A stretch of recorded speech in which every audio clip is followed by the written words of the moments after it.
Hey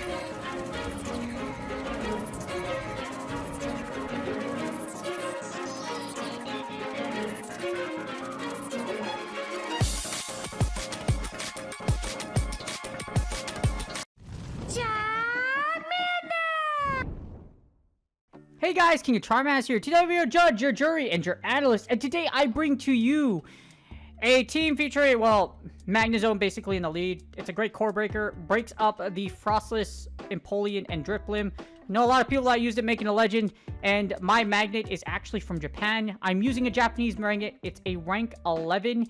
And I was so happy when I got this. I was like...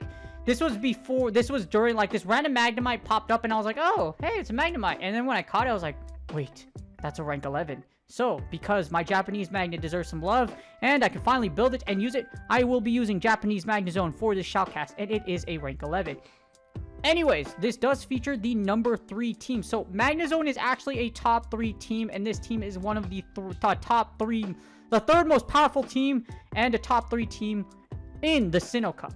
Please consider contributing with ppoke.com. So, all you go here, go to top performers, and then if you look in the Sinnoh Cup, Magnezone is the number 3 most powerful team. So, as you see here, at a 575 rating, it doesn't have 569, so it's not that great. That's why it's number 3 instead of number 1. I'm just kidding. It's really mad good, and it does pretty dang well. As you see here, Magnezone, Cresselia, and Froslass. It's a very powerful team, and the reason why it does so well is because Magnezone does have core breaks, does that core breaker against, as you see here, it beats Froslass. It's also able to beat Empoleon, as well as, what's the last mon I'm thinking about? Empoleon, oh yeah, Drifblim. So as you see, you beat Empoleon, Drifblim, and Froslass. So that core is breaking up really well with Magnezone, and as you see, this team has amazing coverage and great grades across the board. Not really having many weaknesses, it has an incredibly low threat score of 564. Why can't that be a 9? I'm just saying, man, come on. Make my jokes work. My obsession with the 6'9" is, well, it's a great obsession, but at the same time, you know what I mean? Come on, help me out here. I'm trying to be funny. But anyways, you only lose to Luxio, Hippopotamus, and you don't even lose against Hippopotamus that much because you ice beats ground, grass beats ground. There you go. Luxio, I don't know anybody that's using a Luxio versus a Luxray in this cup. Pachirisu can be kind of annoying, but we play a Pachirisu in this cup over here, and we managed to beat it pretty convincingly, even though I misplay, but you'll see about that later. Anyways, again, very powerful team, top 3 team, proven and tested to do very well for you in the Sinnoh Cup. And for my mental health tip of the day today, my mental health tip is going to be, speaking of core breaking and breaking cores and are just breaking, you know, the popular patterns, break your own popular pattern. Set realistic, well, actually, no. Well, set realistic goes for one of them, but also break up your monotony. Basically, that means that because your routines, if you do the same thing over and over again, it can be boring. You know, like using super meta or people that use Bastion for Legend and acting like it's impressive, but you're using a tap team, and you're probably ruining everyone else's, like, or the freaking credibility or possibility of Go Battle League being a freaking bigger esport. Because if people look at our game and they're like, oh, I can just use something called Bastion on and it beats everything, and it thinks, like, why would you do it? It's boring. So yeah, just say, even though I use Bastion for my content, but you know what, you got you know, in a cup that we're you know, you gotta do it somewhere if you're gonna do feature. Yes. Anyways, speaking of breaking up the monotony, like, do a change of pace, do something else. For example, I'll normally, for my cardio of the day, I'll normally do I do a 10K, so I do 6.2 miles, but it's a little over that because I'll do 6 miles at a 10-minute pace, so that's an hour, and then during the 5-minute cooldown, I'll actually sprint, so I'll do 5 minutes of just full-on sprinting, so that's about 6.2 above. Sometimes when I'm sometimes like every bi-weekly, I'll do a half marathon, so I'll go from doing my 6.5 to doing 13.5. That's half marathon pace. So, or I'll do a 10-miler. So I'll do that bi-weekly to increase my cardio if it's not already amazing, because I'm that's like the 3rd highest level, because, well, no, the 4th highest level, because you have 10Ks, then you have half marathon. Well, I already do half marathon. So marathons and then ultra marathons. So like level 3, I'm like level 3, not level 2 or level 1, but level 3. So I'm there. Still pretty dang good. But yes, break up your do a change of pace for patterns. do something different. Mix up the life, cook something different, bake something different. Food is really good for doing this, by the way. So instead of baking churros, you can bake donuts. I've done that before. They're pretty dang good. Anyways, I hope you guys enjoyed this shoutcast. It's my health tip for the day. Don't keep doing the same thing over and over. Spice up your life, change up something up, and do have a change of pace. And I hope you guys enjoyed this shoutcast featuring Magnezone, Cresselia, and Froslass, the top 3 team in the Sinnoh Cup. Alright, here are the battles. As you see, this team does really well at breaking the top 3 core of Drifblim, Froslass, and of course the Emperor Penguin Empoleon. As you see here, we win the lead and they switch into Drifblim. Drifblim is a fantastic safe switch, except here's the problem. King of Charmander just doesn't know how to play this team that well. Generally, you won't shield the first crunch because you might get debuffed, and all I'm going to do is get a ton of energy here, and I'm going to fire off the fake wild charge. Hopefully we grab a shield here, and then we're going to switch out. We do grab a shield. So because I grabbed that shield, I'm going to fire off wild charge and hopefully grab the second one, or I'm going to get this through the shields. And I do! Winning switch! And this guy is like, oh crap. That is rightfully so the response you should have. And then we switch Froslass into this Lucario. This is probably a power-up punch, but I'm going to shield it. Well, yeah, it's pretty obvious it's a power-up punch. That's why I was like, why are you firing so early, bro? So because I could tell, like, naturally, just because of the Shadow Ball, like, you know, Avalanche, like, Powder Snow and Counter, and they let the Shadow Ball through shields, and I think they just essentially just gave up, because that's GG's. As you see here, they don't even shield it because this Avalanche will go through, and that's GG's. They have to deal with a whole Mon in the back, and they still have to deal with Magnezone. That are my opponents try to be really, really... I have no idea why you wouldn't shield that, and that's GG's. As you see here, that was just madness. Yeah, dang, dude, you got destroyed. Anyways, for round 2, we have Drifblim, the hot air balloon, into the giant magnet UFO that we have here. They switch it to a Pachirisu, and my brain is like, what the hell do I do? No, seriously, this is the first time I saw an XL Pachirisu. I'm like, you must live in Canada or the surrounding islands or wherever the hell this electric chickmunk / squirrel. Actually, it's a squirrel, right? Yeah. This electric squirrel, wherever it spawns. We're going to fire the Moonblast. And as you see here, we're just going to take the Thunder Punch as well as the Thunderbolts. Even though Pachirisu is thick, Cresselia's got a bigger butt. Well, actually, it doesn't really have a butt, does it? Now that I think about it, does it? I don't know. You could tell me in the comments. Does Cresselia, in fact, have very thick buns? I do not know. Anyways, we're going to straight fire the Blast of the Moon. And then, like Sailor Moon, yes, one of my first animes I ever watched was Sailor Moon. I am not joking. And Sailor Moon was the she's knees back in the day. Don't even make fun of King of Charmander. Sailor Moon was great. No way. Who was my favorite one?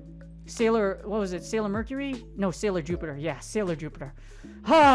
Childhood crushes. Sailor Jupiter, baby. You can argue with me all the con. Sailor Mercury. Like, the short hair got me, like, weak in the knees. Just saying. So, as you see here, this is gonna take a minute. So, that's why I just spilled the dead air. But, yeah, so we're just gonna fire straight Moonblasts. Hopefully, they don't shield this because that Volt Switch that goes through will take me out. And they do.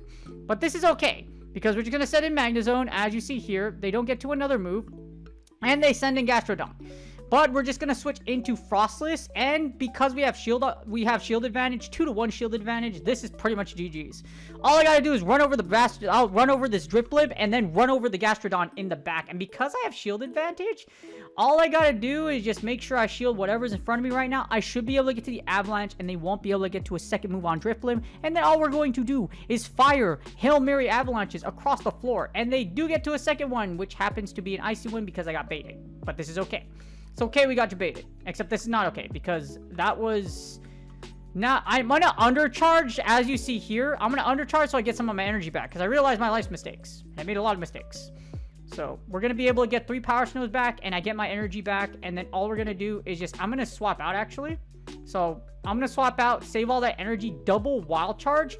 And here's the thing. Froslass wins CMP against Gastrodon anyway. So, I'm safe here. All I got to do is shoot all these Wild Charges. And then all I'm going to do is shoot the Shadow Ball, and that should be GG. Since we cleared the 2 debuffs on us, we should be able to just win this matchup off because Shadow Ball is just going to nuke this thing. And as you see here, we win LCMP. And LCMP allows us to take the W by the Hadouken, or Kamehameha Wave, the Turtle Wave of Death. And then Cha-Chow, and that's GG's. As you see, I almost made a lot of mistakes there, but we came back with the W, so yes. Next up, we got some... Next up, the next battles are pretty interesting. But as you're going to see on full display just how it breaks the unholy hell out of Froslass, Drifblim, and Empoleon. As you see, we win another solid lead. And there's Froslass. So I'm like, oh, baby. Because Froslass takes heavy damage from Mirror Shots. Mirror Shots will do about, I believe, like 40% of its HP. Yeah, about 40 or... No, actually 50%. And we got the debuff here, so that's even worse for them. So we're gonna... Even though I got the debuff, and I'm like, do I shield here? And I'm like, I like to shield, because Shadow Ball is still gonna hurt like a truck, even though we got the debuff. I'm gonna overcharge just a little bit here, and then I'm gonna fire Mirror Shot. And then they'll elect to either shield or let this Froslass go. Ideally, you want to let it go, because you don't want to waste all... Like, you don't want to waste anything on a debuff Froslass. They come out with shield advantage, that's fine. We saw plenty of HP on our Magnezone, so even if they have a fight or anything like that, we're going to be vibing just fine. And we get a Gastrodon, and I'm like, ah, crud. Okay, so what I'm going to do here is I'm going to switch into my Froslass. The thing here is that we have Cresselia for Gastrodon, and we also have it for Empoleon. It's not a bad matchup. They switch into Empoleon after we break a shield, which is great, and I should be able to get to a Shadow Ball here before they get to a move. They're going to farm me down, but that's alright. Because we still got zone. We got zones, like, you know, like basketball zones, like for defense. We grab the last shield, and then our opponent is going to farm down our Froslass. But this is okay. We still got a whole Cresselia for the Gastrodon in the back, and I should be able to get to a Wild Charge and take out this Empoleon. And we do! We get to the Wild Charge. This should OKO, and now that Gastrodon in the back is screwed. Because all that's going to happen, yes, you're going to farm me down, but that's perfectly fine. We have shield, and we have a Cresselia. And by the time you see this, you should either quit out, or you're going to eat the Grass Knot, and that's GG's. Because one Grass Knot will one-shot at this range. Pretty sweet. As you see here, freaking Magnezone is an amazing breaker of, like, yeah, Froslass, Empoleon's, and Gastrodon's booties. Now we got rank 10 on Legend or Legend on Legend action. Yes, rank 10 is technically a Legend, and we get Empoleon into our freaking Magnezone, which is awesome for us. This is why I freaking love Magnezone. I don't love Go Battle Lag, though, and I'm like, oh, this is terrible. And then we get a Gliscor into us. All we're going to do is send in Froslass, because Froslass's Powder Snows does double super effective damage, because Gliscor is a ground and a flying type. So as you see, Night Slashes will go off. That's perfectly fine. I'm not going to shield the first one because you already know what happens. The boost. I'm going to get a little bit of energy here, though. A little bit, 1 or 2 over. And then we're going to fire the Avalanche. We're going to pull Hail Mary. We're going to bury you under the ice like the Titanic. Okay, that was a really bad reference. You know, the Titanic was a horrible incident, but, you know, it was a long time ago, and it was still a horrible incident. That was bad. We should be able to get a Shadow Ball here, which is great, because we're going to pop a shield, or they're going to let this through, and it's going to do heavy damage. As Shadow Ball goes through, they will have no end. Wow, yeah, remember how I said they're going to let it through? Yeah, they let it through. And now they're in a lot of danger, because I should be able to get to... they won't be able to get to 2. I should be that spark that went through, and another spark should go through unless my opponent elects to switch out. And then as you see, they do switch into Electivire. And I'm like, ah, crap. Electivire. The reason why Electivire is one of the #1 closers in the Sinnoh Cup is just because of the fact it does so much damage. I fire a Mirror Shot to try to get the debuff. And I'm like, okay, this is dangerous. So as you see here, all I'm doing is gathering a ton of energy. Ideally, I want them to fire first because I want them to debuff themselves with Wild Charge. That way, Grass Knot should be able to go into kill range. They try to bait me here, which isn't a bad idea, but that's why I didn't shield anything. Even if I didn't shield, Cresselia is so bulky, it can live a Wild Charge from an Electivire. Now, if it was Shadow, I'd be thinking about like choices a little more, because Shadow Electivire's Wild Charge damage is nuts. Absolutely nutty. I have huge huevos, my coconuts are large, but at the same time, that is an electric King Kong from hell. And yeah, if you watch the King Kong movie, dang. I don't like electric Donkey Kong. But as you see here, Wild Charge will go off finally, and then we should be able to get to a Grass Knot. All we're going to do is fire off the Grass Knot. They have an Empoleon that has to deal... Wait, actually, no. Empoleon's dead. Yeah, it's like dead. It's like dude. It's like dead. I send in Magnezone, double spark, and that's GG's. Yeah, pretty comfortable win condition there. It's alright. GG's. And then we get Legend on Legend action. The ultimate battle where Magnezone takes out the Froslass, which is great. It's a very good lead for us. It's still... Froslass versus Mag isn't like... There's like some things you could do, like how you saw here where they try to catch, or you can like Mirror Shot. Like they can catch the Mirror Shot or do something. There's not like... Froslass isn't a super bad lead, because there's a lot of ways you can, like, pivot. As you see here, Wild Charge goes off, and then we will switch into Cresselia. This is where I figure out my life is dumb, or this choice was kind of dumb. Because here's the thing, that's a Munchlax, but at the same time, I don't want to eat another, like... I could resist Body Slam, but at the same time, I would like to save Froslass with 2 shields. Froslass 2 shield strat is very, very strong, even in the Sinnoh Cup, so I'd like to save it there. And besides the fact that Cresselia gets struck by Shadow Ball anyways by their opposing Froslass, so I don't want to leave it in here. As you see, we get their opposing Froslass, and all I'm going to do is do as much chip damage as I possibly can, just so that I can leave this Froslass as low as possible and or break some shields. I got 1 shield, which is great, but now they're being really smart, and they're charging a bunch of energy so they can overcharge and then have a ton of energy left over to Avalanche. This will KO. And then they got a lot of energy for my Magnezone and my Froslass in the back. But I have shield advantage. So, as you see, I'm going to fire Mirror Shot in right away. I try to mess with the interval a little bit so you can fire and move and catch your opponent off guard. Mirror Shot will go off. And our opponent is in a 2-0 shield advantage. Or disadvantage. And we have the advantage. And remember I was talking about Froslass 2 shield strat? When the Ice Queen wants to go down, she goes to town. Like Elsa from Frozen. You know, Kingdom Hearts 3 was a fantastic game. I'm so happy they put Frozen in the game, and that was like a really sweet story. Kingdom Hearts 3, if you play the game, if you haven't already, dang, Kingdom Hearts 3 it's an amazing game. They send in Lucario up against my Froslass, and this is GG's. All we're gonna do is Shadow Hadouken. We're gonna summon all the Dark Hado from our bodies, and then we're gonna throw it all at this poor freaking Lucario, and that will be GG's. Yes, you can shoot Shadow Balls as well, but I ball out way harder than you do. I score 69 points, while you score well, no, you score 0 points. There you go. Take out with the Shadow Ball, and then all you gotta do is our opponent's just gonna quit out because that's GG's. I hope y'all enjoyed the battles. Magnezone is a fantastic core breaker for this league. And that's GG's. I hope you guys enjoyed the video. As you see, Magnezone just, like, charges and freaking mirror shots its way to victory. You know, bang, like, pew pew, and then, yeah. Freaking pew pew. Well, get it, mirror shot.